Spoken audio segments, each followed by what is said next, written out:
Our first speaker today is Mara Diacentis. She came to Academy in kindergarten. She has a brother, Mike, who graduated in the class of 2020, and a sister, Madeline, who graduated in the class of 2018.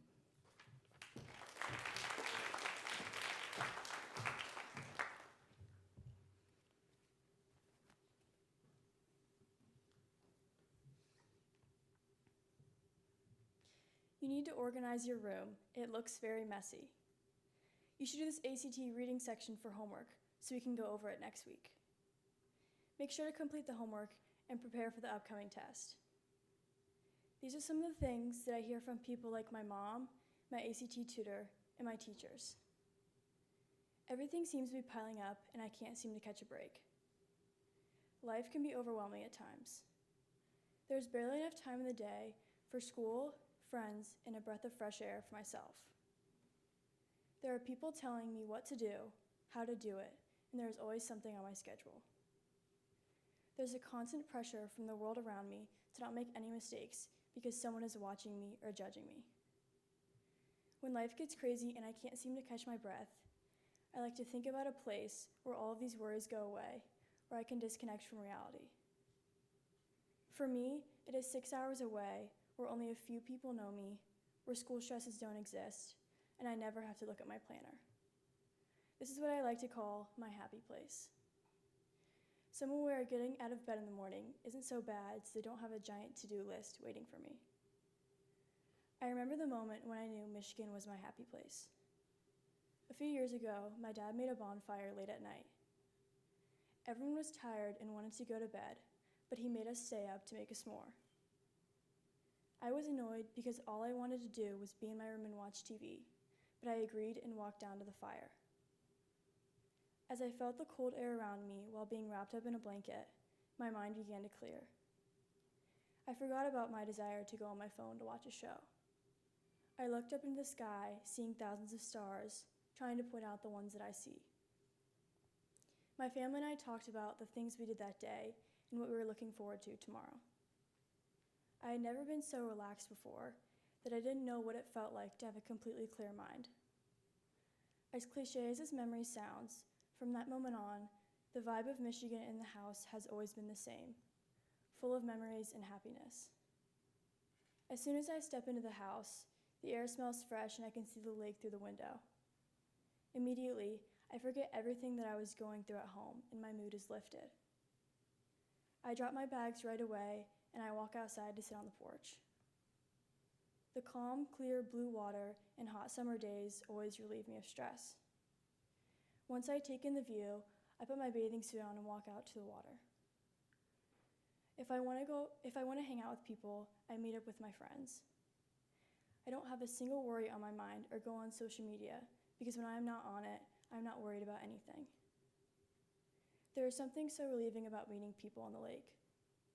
Everyone that I meet has a different story and comes from a different place in the world. You don't know anything about their lives or where they came from, and you don't need to. It is comforting going to a place where no one knows you as a student or athlete or whatever labels we all have at school.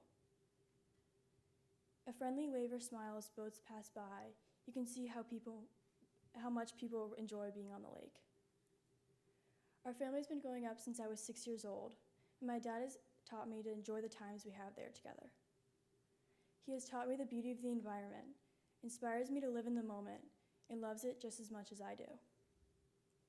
He talks about how the times in the lake are the ones that we will never forget, and he loves it just as much as I do. When I was 6 years old, I didn't think much of it and just saw it as a vacation. But as I grow older, it has become a comfortable place in my life, and it feels like home. He has always been one for having fun and relaxing, so when my dad asks, should we go to Michigan this weekend, my answer is yes. A lot of the time when we are there, I get away from the hustle and I'm alone. I often go out on the dock to take a nap or look at the view. I lay in the same chair for hours, watching boats pass and hearing country music blare. It is more to me than a vacation or to be able to see my friends. It is a place where I can truly be who I want to be and not care about what others think of me. I find that I'm searching ways to find myself. The only thing on my mind is the present. It is important to find a place to escape from reality to be truly happy. I used to think the beauty of Michigan was the reason I was always so happy there, but I realized my happiness is driven by how free I am. So where is your happy place? Where is a place you can go to recharge, clear your mind, and no one judges you? It can be your bedroom, a carol in the library, or a bench in a park. Some people find that an athletic field or stage is where they let their worries go. I encourage you to find somewhere that allows you to get away and forget about the pressure and judgment of the world. To be who you want to be and let your mind rest. Thank you.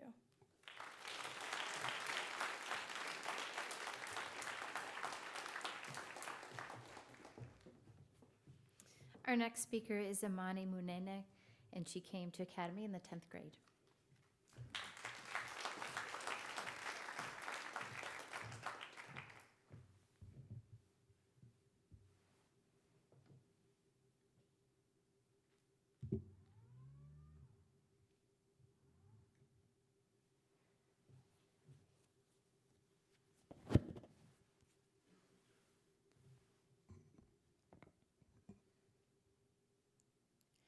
I was born in Westerville, Ohio.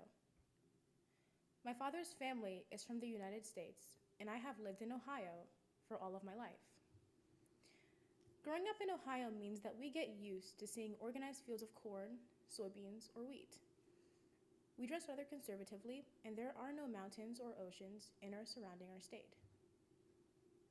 I'm also used to the idea of having 4 seasons: fall, winter, spring, and summer.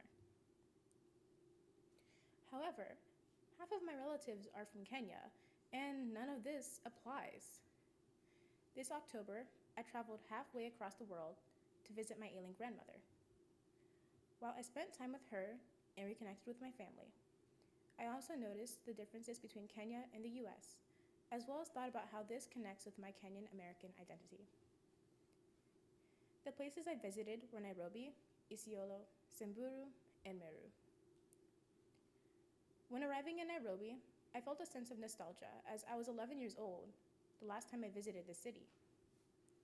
Nairobi has a population of over 4.3 million people, higher than Los Angeles, consisting of all races, ethnic groups, social classes, professions, and religions.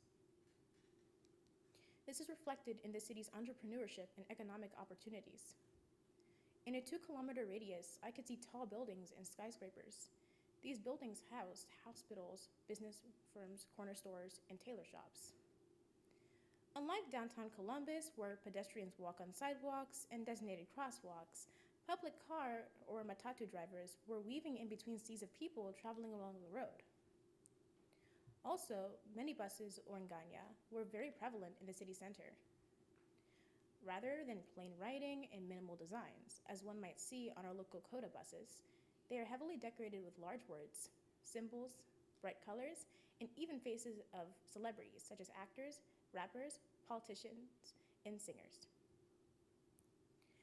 The buses also blasted loud rap and Afrobeats music.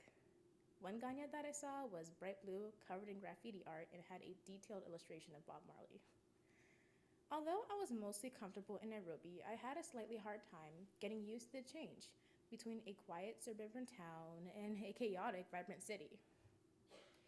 Over the next few hours of being in the city center, I began to accept this style of organized confusion, leaving behind the ideas of order and patience that I learned in Ohio. I became one of the many pedestrians, walking on the street, being aware of my surroundings, and watching out for cars, motorcycles, and other vehicles. My only goal was to get to my final destination without getting lost. Additionally, because Nairobi is a cosmopolitan city with people from many different ethnicities and tribal backgrounds, I had to filter out a lot of languages so that I could focus on my family's conversations in Kiswahili or Meru. As I spent more time in Nairobi, I also improved my skills in reading Kiswahili, and soon I could understand most advertisements and signs. These experiences illustrated one major aspect of my identity as a Kenyan American, adapting to my surroundings and the 2 cultures that I share.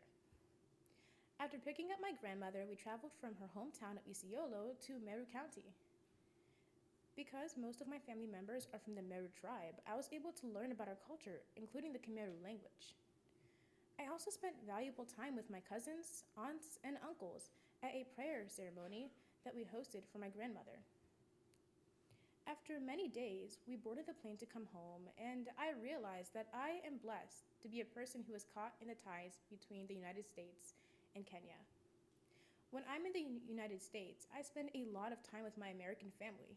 I have gone to countless family reunions across the East Coast, Christmas dinners, cookouts, and get togethers. Nevertheless, I still value and hold on to my Kenyan heritage. At home, my family makes combinations of Kenyan and Western foods. We have lentils or ndengu with spaghetti, or ugali, hardened maize porridge, and sukuma wiki, sauteed kale. During cultural festivals, I proudly wear Maasai, Meru, or Kikuyu clothes. I also have many opportunities to meet other Kenyan Americans in Columbus. There is a small but tightly knit Kenyan community, and during the weekends, my mother and I attend Kenyan diaspora meetings or community fundraisers called Arambes. We go to parties, which last until 2 or 3 in the morning, where I meet up with my childhood friends. During my trip, I spent a lot of time with my family, saw many diverse landscapes, and reconnected with my culture through language. I also realized how much of my life has been influenced by both Kenyan and American cultures. From big aspects, such as making routine international flights to visit relatives, while also going to different states to attend cookouts and family reunions, to smaller aspects, including speaking in a blend of Kiswahili and English at home. Despite the demands of balancing both cultures, just like other first-generation Americans, I wouldn't have it any other way. Thank you.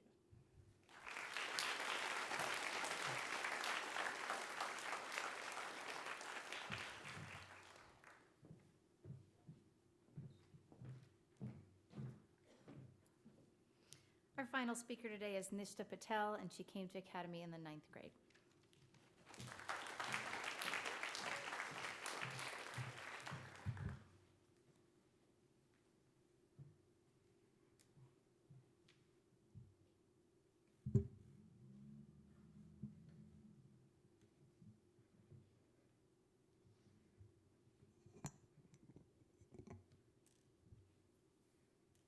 The moment may be temporary, but the memory is forever.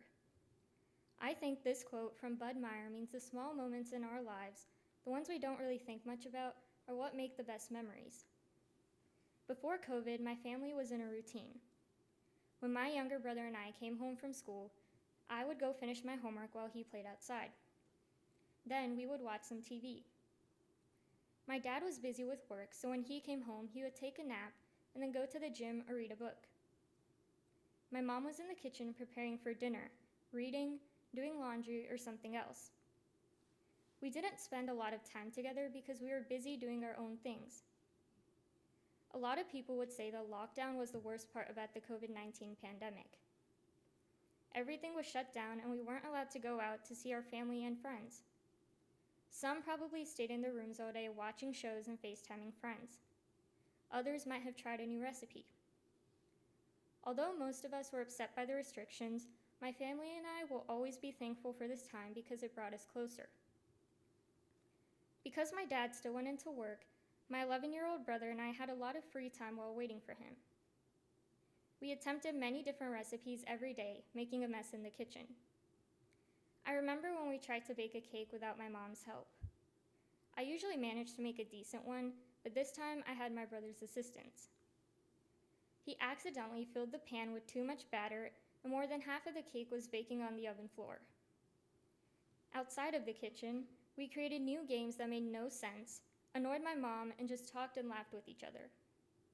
After dinner, we watched movies and played a countless amount of card and board games.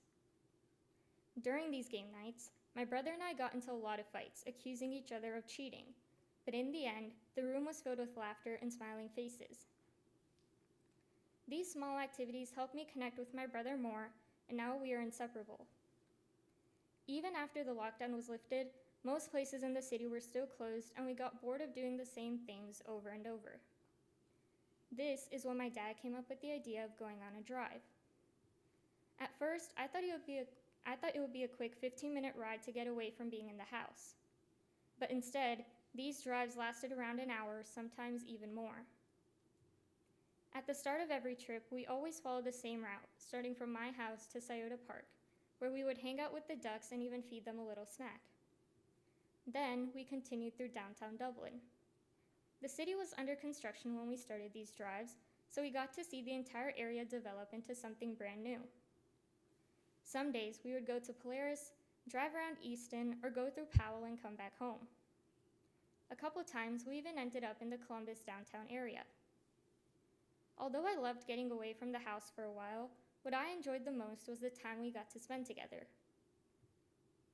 Every day, my dad would teach us something important like the true meaning of happiness or to not be afraid of anything. Sometimes he would have a story to tell from work, or we would have something interesting to talk about like what took place at school that day. We also listened to music and joked around. Other times, we would see crazy long Chick-fil-A lines or pass a place we never knew existed like a big waterfall in Dublin.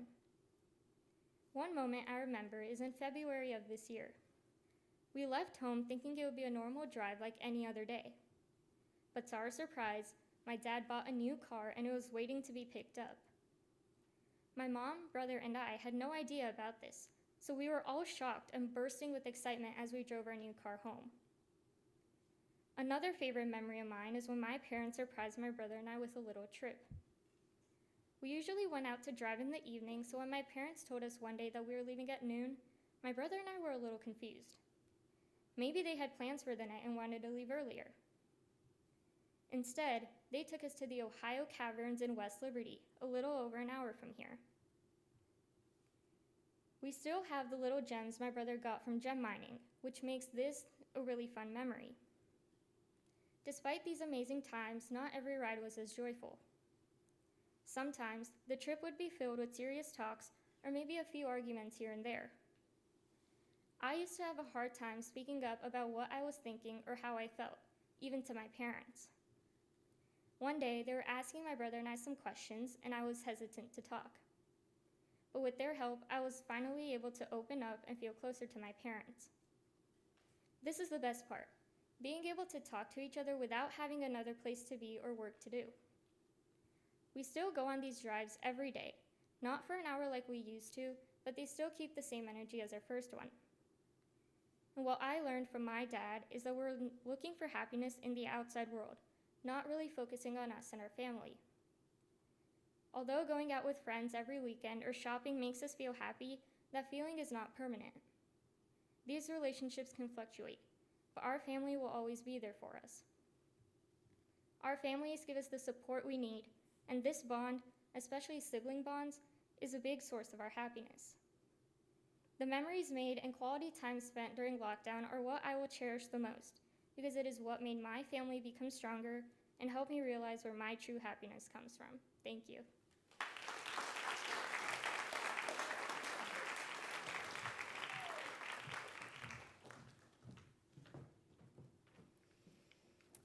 Speakers, will you lead us out?